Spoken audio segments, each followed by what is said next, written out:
ঈদের সকালে এভাবেই আনন্দ ভরা চিত্তে ঈদগাহে যান মুসল্লিরা। কানায় কানায় ভরে ওঠে সুপ্রিম কোর্ট চত্বরের জাতীয় ঈদগাহ ময়দান। ছেলের হাত ধরে বাবা কিংবা বাবার হাত ধরে ছেলে জড়ো হন জাতীয় ঈদগাহে। সকাল 8:30টায় শুরু হয় জামাত। বায়তুল মোকাররমের খতিব মাওলানা সালাউদ্দিনের ইমামতিতে নামাজ আদায় করেন রাষ্ট্রপতি আব্দুল হামিদ, প্রধান বিচারপতি, মন্ত্রিপরিষদের সদস্য, রাজনৈতিক নেতৃবৃন্দ এবং বাংলাদেশে বিদেশি মিশনের প্রতিনিধিরাও।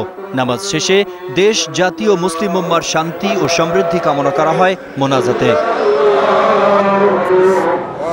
ঈদের চিরচেনা রূপ কোলাকুলিতে ভ্রাতৃত্বের আভা ছড়িয়ে পড়ে জাতীয় ঈদগাহে।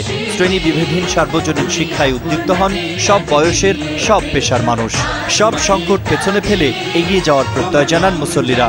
দুই দলের পক্ষে দেশে এবং জনগণের কথা চিন্তা করে সুন্দরভাবে যাতে দেশটা পরিচালনা করতে পারছে, এইটা আমরা চাই। আমাদের ঈদের জামাত থেকে শিক্ষা নিয়ে আমরা এই দেশের শান্তি ফিরিয়ে আনি যেন আমরা।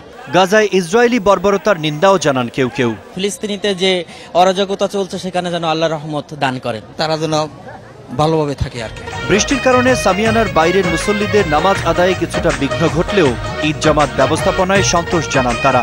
নারীদের নামাজ আদায়ে ছিল আলাদা ব্যবস্থা। ঈদের সবচেয়ে বড় শিক্ষা সাম্যের, ভ্রাতৃত্বের।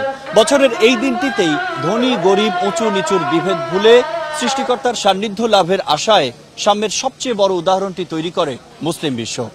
রাজনৈতিক দ্বন্দ্ব, সংঘাত, হানাহানি, বিভেদ ভুলে বছরের প্রতিটি দিনই হয়ে উঠুক ঈদের দিনের মতো অনাবিল আনন্দের, শান্তির।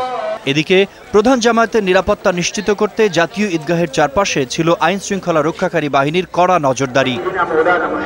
জাতীয় মসজিদ বায়তুল মোকাররমে সকাল 7টা থেকে 11টা পর্যন্ত 5টি জামায়াত অনুষ্ঠিত হয়। জামাতে অংশ নেন বিপুল সংখ্যক মুসল্লি। মিঠুন মুস্তাফিজ, বৈশাখী নিউজ, ঢাকা।